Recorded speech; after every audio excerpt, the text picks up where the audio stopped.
Welcome to Nothing Ventured with me, Aarish Shah. This is the podcast where we explore the people and stories that make up the tech and venture ecosystem. Don't forget to subscribe, like, rate, and share the podcast because it really helps us get the word out to more people who are curious about understanding even more about the world of venture capital.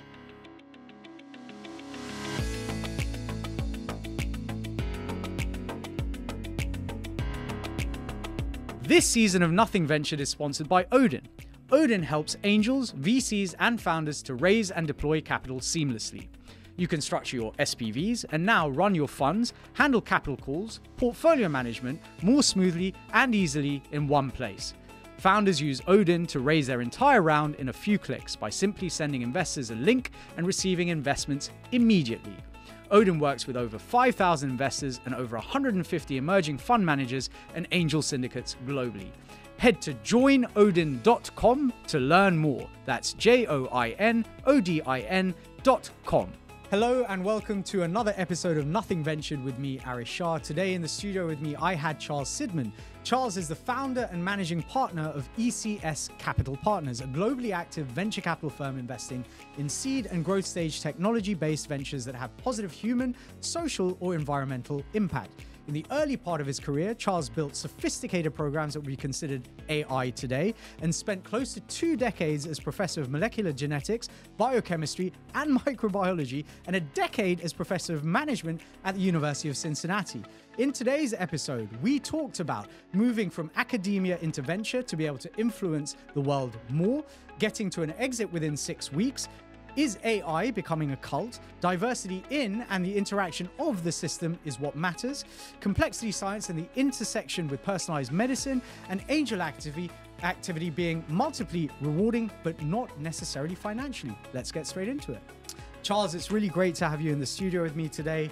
For our audience to get to know you a little bit better, it'd be great if we could just go through a bit of a quick fire. So I will be watching the clock if I can find one. But what was your first job? My first job was building and programming computers and carrying live and dead experimental animals, monkeys, rats, etc., around a laboratory. Okay, and what did you do before you got into the tech and venture ecosystem? I was an academic for most of my life, a professor, a researcher, etc. Okay. And what triggered your move into launching ECS? Well, I've been doing this early stage investing for quite some time, and I think I get better at it, and I just wanted to do it better, more strongly, and for more people. Okay. And what would you be doing had you have not built ECS? Probably stay as an academic still. Okay. And let's talk about ECS. What's your AUM? What geographies? What check sizes? What thesis, etc.? All right. Well, it's just launching to the world. A few million, aiming for 100 million or so, because we work with early stage companies. We are global, because I think the best opportunities are everywhere. We're both aiming for financial return and for positive impact on the world. Okay. And if you were to think about 3 companies from inside or outside the portfolio that you're excited about, what would they be? All right. I come from health, so I'll give you a bio company. It's a drug development effort directed against currently untreatable epilepsy, chronic pain, and possibly neurodegenerative disease. Then I'm in the sustainability space, so there's a company that will is already guiding airplanes through the sky. Pilots can avoid each other, can avoid weather, very ad hoc and instantaneous, save several % of fuel costs, maintenance, etc. And then the last one I'll mention is we're poisoning ourselves with our fossil fuel burning. So I have a company that is installed, the equipment is installed in the smokestack of a factory or a hospital or an apartment building, grabs all the CO2 that would have been, today is being emitted into the atmosphere, captures it and produces it, turns it into a commodity chemical that's valuable. The liquefied CO2 is dragged away and used in other things. So multiple bottom line. Amazing. And final question, because I know your wife is into art and is an art dealer, Picasso or Van Gogh?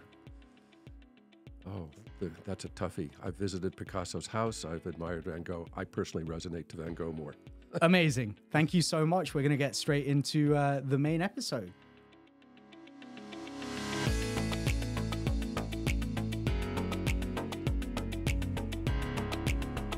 So Charles, as I said, really great to have you in the studio. You've had a really incredibly diverse career, but came into investing relatively late in life, I think it's fair to say. Can you talk me through the transition from academia into venture, in your case, in your 60s, and how might others consider making that move?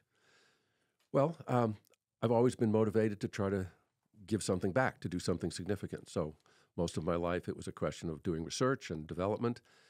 And then when I was 58 or 59, I met a venture capitalist, an angel investor for the first time, totally by accident. And I learned that this was another way to influence the world. Not only did I ideate and invent things that I would throw over a wall, hope other people would catch them and run with them, I could be on the other side of the wall as well. So I thought it was worth doing. And I did both for about 10 years. And then I figured, okay, I've written enough papers and grants. It's time to do this full time. And I mean, talk me through, because I mean, we're going to talk a little bit about your background in life sciences, but that transition from, as you say, writing papers to then investing, because I mean, like investing, you are often investing in paper ideas, right? They aren't fleshed out, they aren't in the world, they aren't active. Whereas I would assume research academia is all about taking research, essentially data points that exist, and essentially bundling those into some sort of a thesis or a paper that it stands the test of time. And we hear about papers are never proven; they're always disproven, right? You can't prove anything in science; you can only disprove something. So how do you take that leap from almost certainty to actually massive uncertainty, I guess, in venture? Well, actually, I don't see a difference between them. Okay. So in the research world, you design the data points, you figure out what data points would be useful for supporting or refuting a hypothesis. Mm-hmm.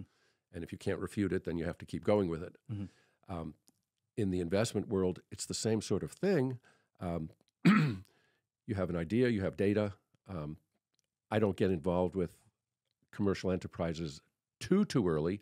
I wait till there's at least a minimum viable product or a beta version, a beta customer. And so I can see it's working or not.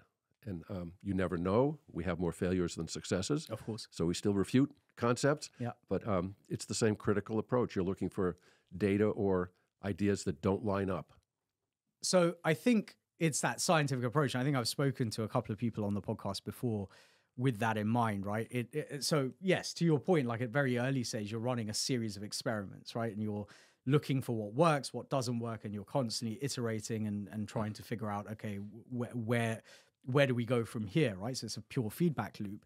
But I guess within startups, especially, that tends to happen maybe a lot quicker than it does necessarily in academia. Would that be fair? Or not always. I have a startup which is almost 20 years old now. Wow. It's not a startup, and it's not the ideal. Yeah, definitely not the ideal from a venture perspective. Right. But my earliest return was 6 weeks after I wrote a check. Wow. So there's quite a range. I mean, okay, I'm going to have to pull on that for a second. How did you get a return 6 weeks after writing a check? It was a late round, and it was basically to facilitate the exit. Okay, amazing. I mean, so you came in at the appropriate time. So I was in earlier rounds as well.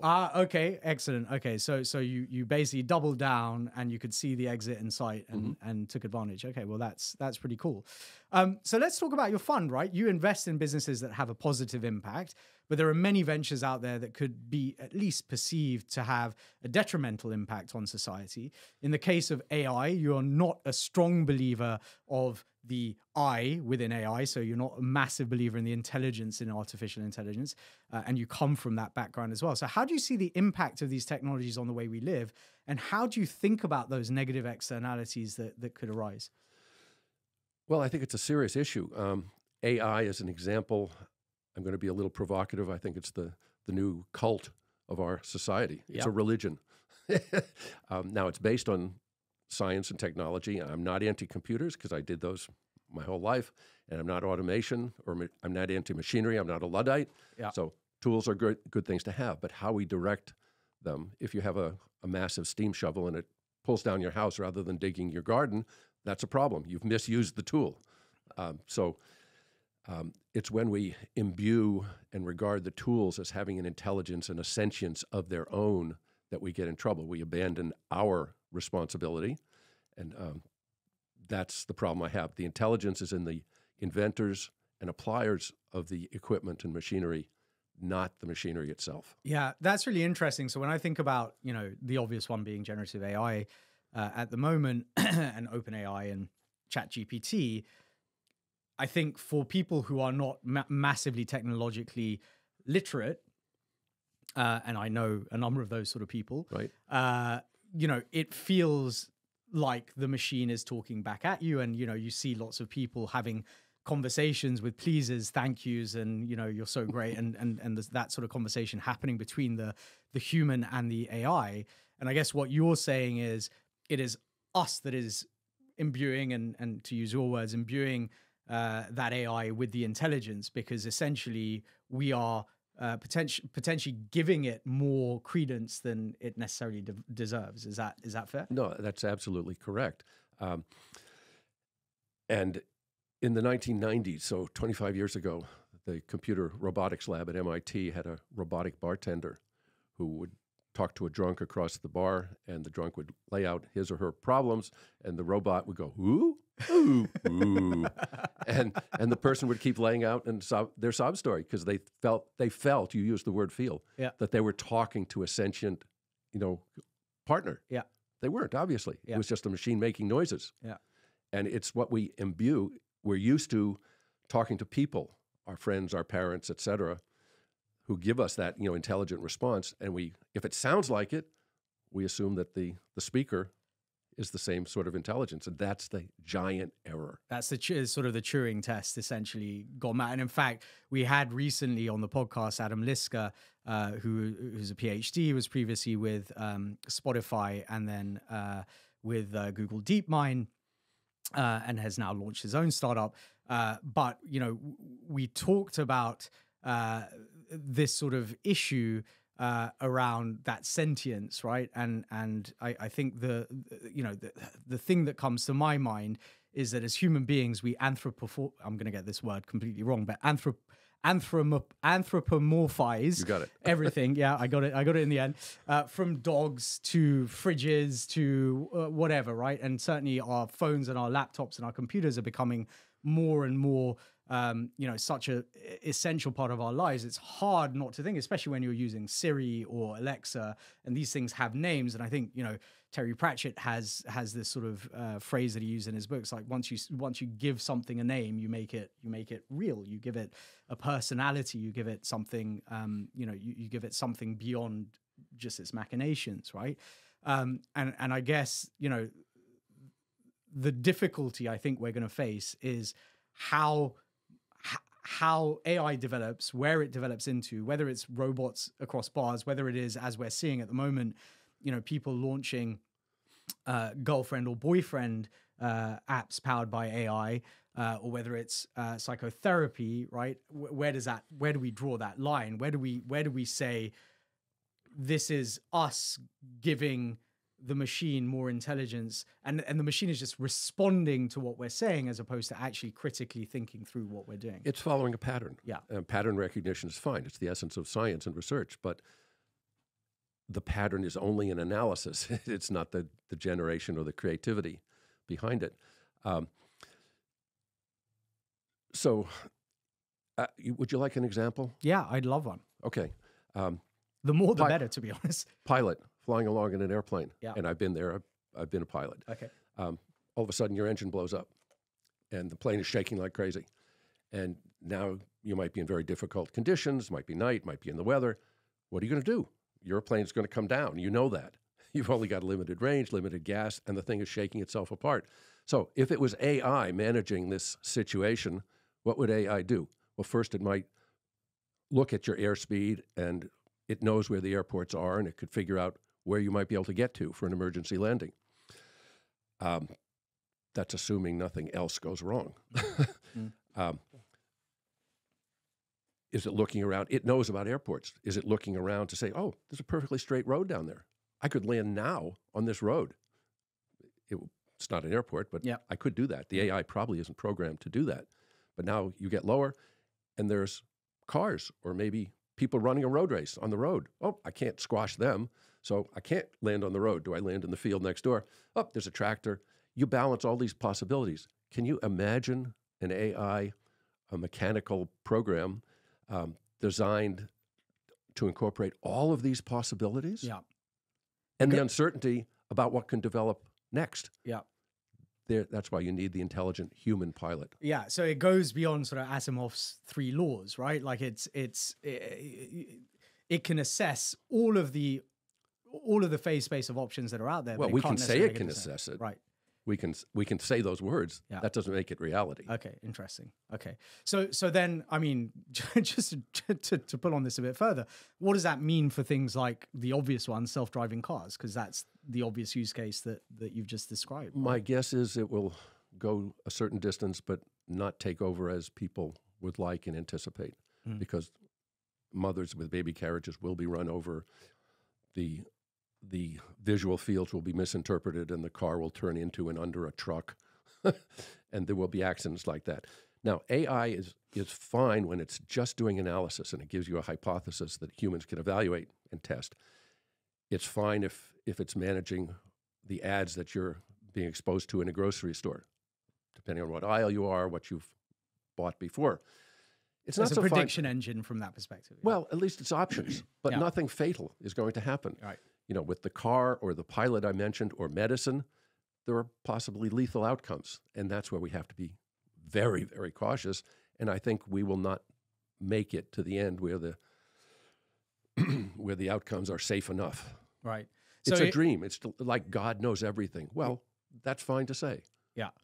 How do you operationalize it? Yeah. And so it sounds to me like you're not necessarily a believer that we're any closer or will get any closer to AGI anytime soon. I don't see. No, real AGI, I don't believe so. I have 4 key issues with AI. Yeah. One is it's all past data. Yeah. It doesn't predict newness. Sure. Secondly, it works with averages. Mm-hmm. The outliers are often very important.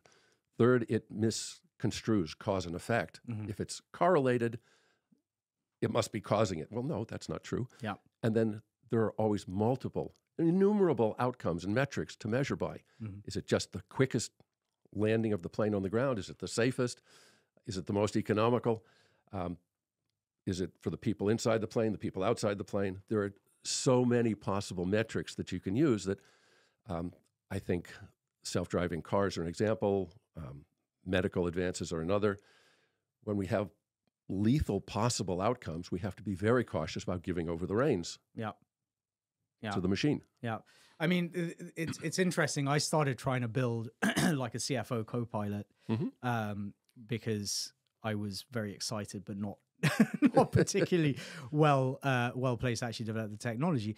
But what I realized as I was trying to think through what this would mean, well, as a CFO, the reason I am a good CFO, or at least nominally a good CFO, is because of the experience I've had over the last 20 years. Right. Some of which are massive outlier cases. So, I had one of my warehouses burned to the ground. How do you deal with that situation? Get a loss adjuster in? How do you negotiate with the insurer? We managed to get a cash settlement as opposed to a replacement settlement. All of these things required massive human interaction. I'm not entirely sure you could to create essentially an artificial Aarish. I'm not entirely sure you could do that. You could take the sum, the sum of all the text that I've written. I've written a fair amount of text, some of it better than others. But a lot of those things were human to human conversations. And it was the experience of being in that situation. And to your point, reacting, we had a fire burning in our container yard. We had to stop employees from going in. We had to ultimately let a number of employees go because we weren't operational, and all of these sort of things where you could make those as cold, calculated decisions, and an algorithm would be very good at that. But it would remove some of the more spontaneous and or human decisions that come with the experience and with the knowledge of how you should treat other people, not just what is the right thing to do. Yeah, and that all works when you've defined the players. you have your warehouse and you have your markets and your suppliers and your employees and all of that stuff. But what happens when you enlarge that? Yeah. There's another building next door that you could be held liable for, et cetera. Like you can optimize chess or checker game with a computer. But the board is defined. It's fixed. Yeah. What happens if now all of a sudden there are extra squares on one side or multiple sides? Right. The computer can't deal with it. Or turn it into 3D chess or whatever. Right. Yeah. I mean, again, it comes back to what are the in an infinite universe, anything is possible, and therefore, as humans, we rely on, I guess, our intuition and our experience, which is very specific often, but allows us to navigate the world we live in. Whereas AGI or AI can never have that depth of experience in that one particular sphere of, say, navigating this studio and the surroundings or whatever. Hey guys, sorry to interrupt. I just wanted to introduce you to our sponsor. This episode is sponsored by Emerge One. Emerge One CFOs partner with VC-backed founders from seed to Series B to manage and raise capital and plan how it should be deployed, controlling cash so that they can do what they do best to scale strategically. You can find them at emergeone.co.uk. That's emergeone.co.uk. Okay, let's get back to the episode. Because, and this is the way I always think about it, tech is often its best when it's abstracted away to generalize as much as what you talked about. It works in means and averages, and you look at classification. You come with classification errors, exactly as you said, because of outliers, but actually those outliers are the things that you want to think about and look at rather than the generality.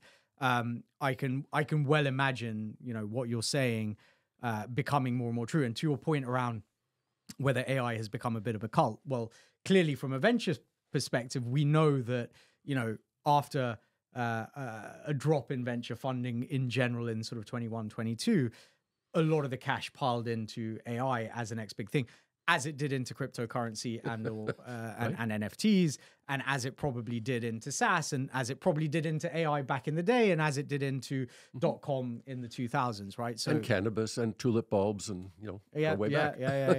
Had a few of those bubbles in history. So look, I mean, switching tack a little bit, right? As someone who has an incredibly strong background in life sciences, what excited you in terms of the advancements and medical advancements, especially that were made during and after the pandemic hit in 2020? And can you talk me through your thoughts on complexity science and its intersection with personalized medicine? Because I think that's super interesting. Okay, well, complexity science is really the basis of personalized medicine. Well, maybe explain what complexity science is first, because I guess not everyone in our audience may know that. All right. Well, complexity science is the idea that the assembly of components is more important and has more interesting features than the components themselves. So some is more than the whole is more than some of the parts. Much more. So one example is a goose. If you take a goose, a bird, you bring it into a laboratory or your kitchen table, and you cut it apart and you dissect it and you know every piece, you weigh them, genetically sequence them, et cetera. Nothing that you've determined there is going to tell you that geese fly in this beautiful V up in the sky when they're working together. Interesting, yeah. So the system, the collection, is more than the sum of the parts. Why does one sports team outperform, even though all of these athletes are superb professionals? It's their interactions. So it's the interactions. It's one, the diversity of elements, and two, it's the interactions among them that really tells the story. And that's the way I had this epiphany when I did a sabbatical at the birthplace of complexity science 25 years ago. It's just a way of looking at almost everything interesting now. And so medicine. In the past, you mentioned that drugs were developed on elderly, middle-aged white men. Yeah. Because a lot of them had time in their hands and they're willing to volunteer for a study. They didn't have to go to work every day, et cetera, et cetera. The assumption was that all people are the same, and if you just get 1,000 people and you try something, on average, if it helps more of them than it hurts, it must be good medicine. But now we know that humans are vastly diverse. So what works for you may or may not apply to me. And now knowing that, And you mentioned before that it's not only our genetics, but our upbringing and the food we eat and the microbes that we're exposed to. There's just no way of predetermining or assuming the relationship between any two people or two groups of people. So we have to be aware of that, and we have to have a new level of our inquiry and our testing that humans are incredibly diverse. The number of possible human beings, by the way, is the largest number I have ever come up with. Okay. Number of subatomic particles in the universe is 10 to the 40th or 50th or something like that. The number of potential human beings is 10 to the 20,000th. Wow. I mean, it just dwarfs any other area of diversity. So we're all different, and anything we do to ourselves or put in our bodies, et cetera, is going to affect us differently. So that's personalized medicine. Yeah, I've been reading Steve Pinker, one of Steve Pinker's books, and it's, again, very thought-provoking. There's something that you just said. He was talking about genetic proximity, right, and relationship. So, if you have two siblings, there is a 1 in 2 chance that you share the same DNA. Whereas if you look at your cousins, there's only a 1 in 8 chance, right, that you share the same DNA. Well, put it a little bit differently. There is a 100% chance that you share half the DNA. Yes. Between the siblings. Yes. So you know that you share half of it, but which half and how it interacts with each other and all the other components, you don't know. Yeah, which is why. I mean, I've been, I think, since probably 2015 when I first got into the kind of venture ecosystem. I was working in education, in edtech specifically. I was a massive believer in the need for personalized education. And as my kids have grown up and as I have matured, I would double down on that 100 times over because I honestly do believe that our education systems are failing our children because they don't deal with the outliers. Again, right? Education is about bringing everyone up to the average at the very least, and then we'll deal with those that are slightly better and slightly worse in different ways. But when you take it into something like medicine, where the outcomes are so critical, where the potential for both prolonging life but also curtailing life, actually, if you think about it, come into play, because does this pill work with this person from this background in this country versus what who it was tested on? And we talked about this earlier in the context of one of the companies that I work with, BioCortex. There is a huge potential for getting it wrong, right? Which means there's also a huge opportunity for getting it right. But what needs to happen, I guess, and this is a question I would ask you, what needs to happen to move towards that personalized sort of outcome, certainly within medicine? Well, our knowledge and our awareness that this is an issue are progressing. So medicine of the future, I will share with you a phrase that I learned probably 20 years ago. The medicine of the future is 4P medicine. Now it's 5P medicine. Okay. And what that means is personalized, what we were just talking about, predictive, so you don't wait till you're having the problem, preventive, maybe you can intervene, participatory, you, the patient, have a voice, and private. Okay. So that's a huge issue with all the computerization and, of medical records and systems. So we started with the personalization. And with that awareness, nothing is the same ever again. And by the way, I want to compliment you on your personalized education, because I think that's one of the best use cases for AI or computers, is to deliver experience that is meaningful to each student. And this approach long predates computers, but it's very effective. Yeah, I would say, interestingly, for both AI and for the metaverse, the education seems to be, in my mind at the very least, one of the best use cases for both of those technologies. Right. And there are definitely businesses that are building kind of around that. But sadly, I think I could harp on about education for a long time, but most of the technology out there is really currently just about digitization of delivery of existing education, rather than thinking through how we change the way we educate and how we change the outcomes for kids. I mean, I send my kids to an international baccalaureate school because I believe that they give a much broader and a proactive approach to education in terms of applying it to the real world, critical thinking skills, 21st century skills, as they're often called. And I look at kind of the UK education system, which, let's face it, was built 150 years ago in order to churn out, employees for manufacturing businesses and or corporations. Something has changed. And I guess to tie that back to kind of the AI point, what strikes me is how we educate today and the skills that our children learn and the world they will be living in the next 5-10 years are actually diametrically opposite, right? I mean, a lot of schools came out after ChatGPT was launched and said, well, we would regard this as plagiarism. We don't. But I mean, find me a student that is not using ChatGPT and I'll find you a student that's failing their grades. I mean, like there has to be that sort of interaction between the two to make things happen.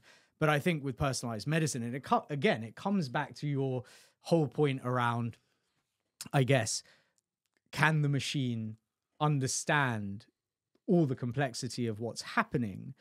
How do we move closer to that sort of personalization is going to be hugely dependent on the individual to start with, right? Because you need data from the individual to be able to personalize anything anyway, right? Because you can't just assume you can personalize. Right. Well, personalization is the key. And in medicine, it's mostly personalization by the information. Your genetics, your microbiome, et cetera. You don't typically try 100 different therapies for an individual patient. You have to choose one and hope it works. Yeah. Now, you don't have the time or the luxury to do that. Yeah. Now, in education, if you break it down, every transaction has an opportunity for behavior, and you actually can now feel your way through a program which is effective for that student. It is trial and error, but it's using the small components. Every step informs the program. Yeah. So that's a big difference. Yeah, it's, I mean, not to go down a complete tangent, but like at the time, one of the co-founders and I were talking through what we thought was going, we produced a deck around it and we were pitching it, but we saw short, frequent interaction with a student, recording their reaction and interaction, and then figuring out, I guess, okay, you can tell time to respond, complexity of response, et cetera. You could then tailor that and start targeting the areas where they maybe need more support and building on the areas. Absolutely.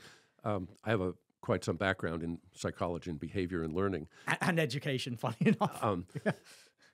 And one definition of learning is changed behavior.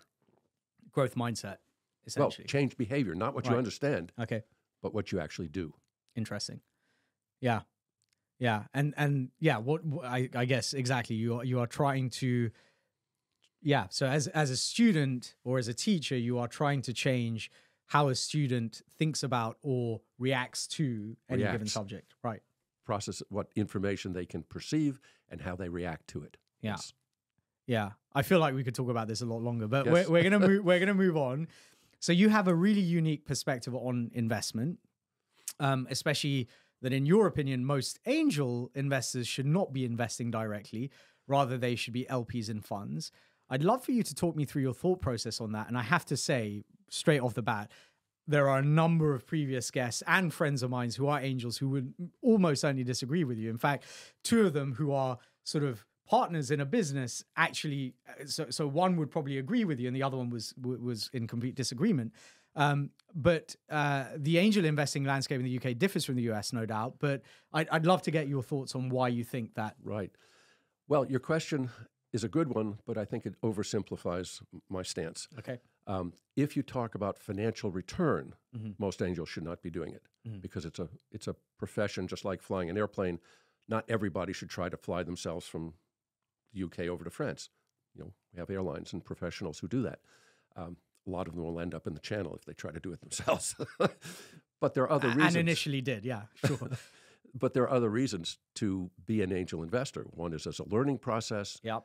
The fun and excitement of dealing with, exciting enterprises, interesting people, the social elements. That is what actually motivates most angels to get involved. And delivers most of the return. Which is not a financial return to Correct. It's a different return. Yeah.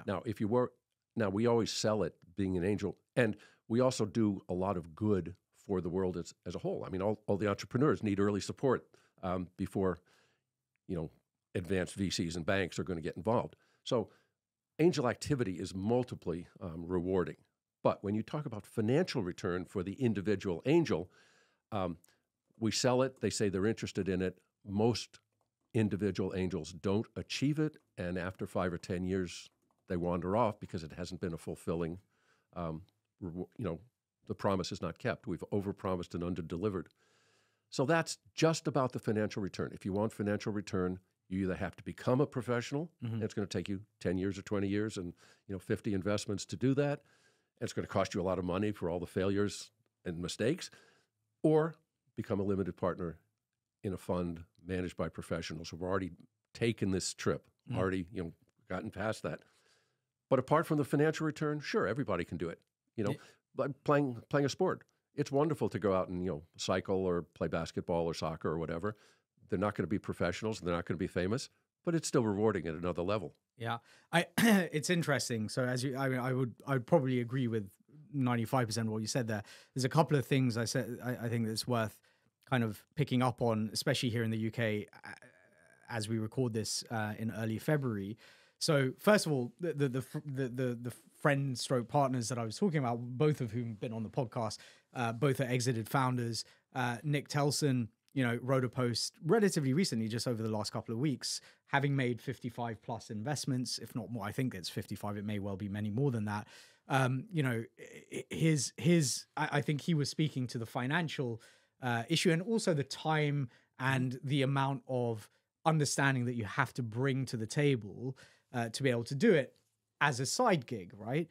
And his passion is building businesses. And of course, he's back in building businesses. And then separately, Alex McDonald, another very close friend and angel, just exited his business last year. He would take the opposite approach, which is like, exactly to your point, it's an amazing way to learn, amazing way to support. The financial returns can be there, but you've got to be patient. But, and here's, I think, the big but, and where I would agree with you, for most of us, we don't have the capital necessarily to be doing this on a full-time basis, or with enough to be able to create enough diversity within our portfolio that you can have those financial outcomes, because again, you still have to take a portfolio approach. And interestingly, what's happened here in the UK,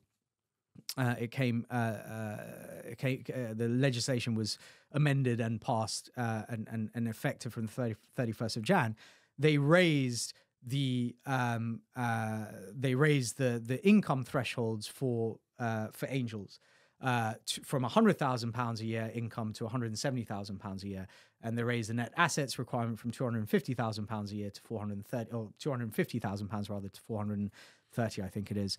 And what happened was massive backlash, and I'm in a lot of these groups, from women and ethnic, minority ethnic angels, because why? Typically, they tend to have lower incomes than most white males, and potentially lower asset bases, but certainly on the income level, that tends to be the case. And what that then does is it squeezes out those angels who are predominantly the investors in female founders and minority ethnic founders, which is only 2% of all sort of venture investment or investment that flows, right? And so I take the approach where if I think I can add value to it, I write absolutely minuscule checks, but if I'm able to add value either through my network or through my knowledge to the business, then I will invest. Typically, it's based on, do I think this business has legs? Not necessarily whether it'll have a venture outcome. Do I think the founder is sensible, is going to do the right things? Do I feel like I can sit and have a conversation with that founder? Like 9 times out of 10, I can have a conversation with pretty much anyone. So I'm not sure if that is a great indication. But the point is, I take that approach, and then I've done some small LP checks into a couple of funds as well, because again, I don't have access to the deal flow that they do. I don't have access to diversity. I don't like, as an example, e-commerce. I'm not great with consumer. I don't really understand what drives that. And there are a couple of funds that I know which do. So therefore, it makes much more sense for me to put my capital to work with them. as opposed to trying to figure it out myself in those spaces. Coming back to your point around financial returns, interestingly, on one of these angel chats I'm on, and investor chats, a couple of angels and investors were pretty much first checks into 11 Labs, which has just gone to a billion dollar valuation. So I think their paper return is certainly very good. Let's see if that can actually prove out to a pure financial return. But in the US, I guess my question would be to you, what is the angel investment landscape? Is it formal? Is it more sort of business angels, i.e. people who've sort of, maybe worked as lawyers, accountants, doctors, etc., who have a bit of cash and are looking to kind of give back? Or is it a bit more professionalized? Well, it's quite varied. We have the same financial thresholds and limitations you do. They're a little higher in the U.S. We call them accredited investors. Yes, exactly. But there are millions and millions of them in our population. Several percent of the population reach this threshold and are legally allowed. I will say that I believe that 95% of those who do are doing it for non-financial return or not realistic financial return reasons. They want to help, they want to contribute, they have fun, et cetera, and that's all wonderful. But most of them are not going to be doing it for decades because it's a constant outflow, unless it's just like supporting the local library or symphony orchestra, sure. And they're It's happy to do that. Yeah. So these are the realities of financial return. One of the things when you try to evaluate this question is ask 100 angels or former angels, have they net made money on the activity? And I suspect that very few will be able to say yes. And I would go a step further. Have they net made a return on what their initial capital was, discounted, right? Oh, so yeah. Well, taking into account inflation and interest and all the rest of it, but also whether that has been liquid returns or whether it is paper returns, because I would suggest that many are sitting on paper returns, but maybe right. not liquid. Well, paper return is not the same thing as a liquid return. Secondly, when you talk about something turning into a unicorn, even if you're involved in the unicorn, you may have a very small piece of toenail of it. Absolutely. Yeah. It's not necessarily going to send your kids to school. Yeah. The other thing I just want to put in is when you talk about some groups being squeezed out by these thresholds, there is another which I have supported for a long time, part of the early investment ecosystem called crowdfunding. Yep. And so anybody can participate in that.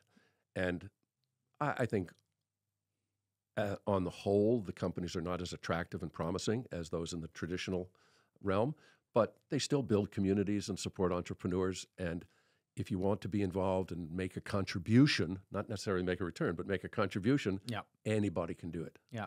And those, I think I would agree with you, again, in the UK, those tend to be certainly the two major platforms are Cedars, which was bought out by, I think it's Republic, I think in the US, bought them out. Again, I know an investor in Cedars as well. And Crowdcube, of course, is the other one. And yes, the businesses that tend to do very well are consumer focused, building community. Often they're not raising the capital on the platform because they need to raise the capital, but it's more exposure in terms of their brand, their identity, etc.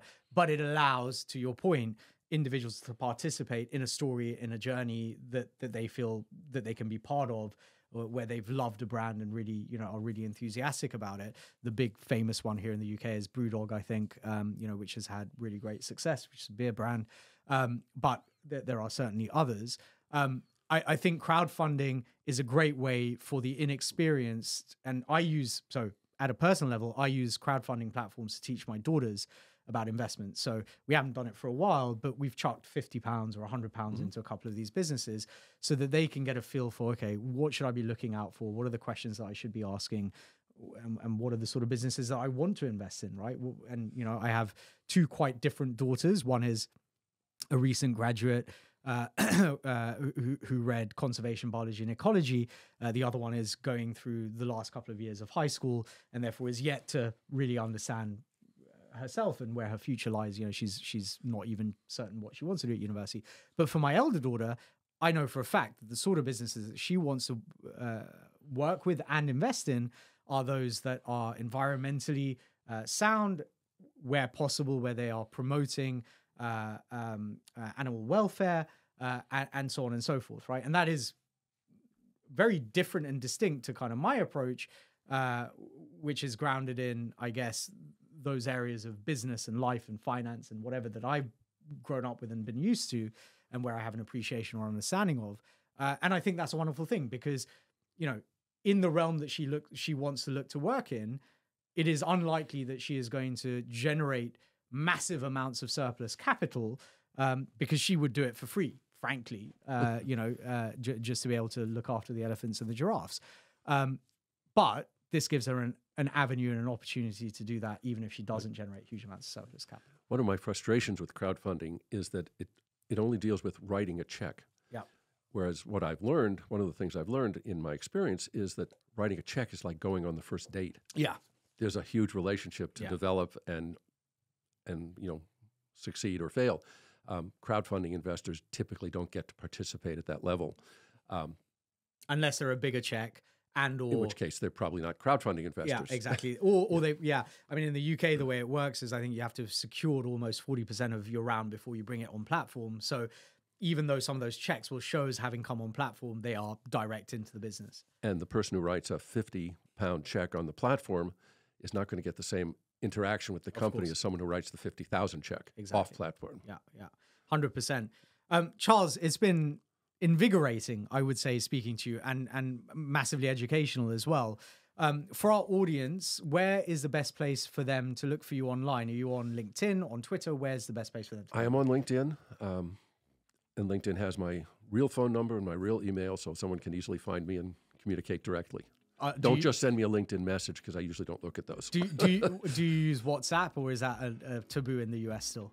It's not taboo in the US. Most of my colleagues do. I do not because it had security issues and still does. So okay, that is don't fair. Go there. That is fair. I think that's possibly a podcast for another time. But in the meantime, Charles, thank you so much for joining me in the studio. It's been an absolute pleasure having you. Well, it's a pleasure for me too.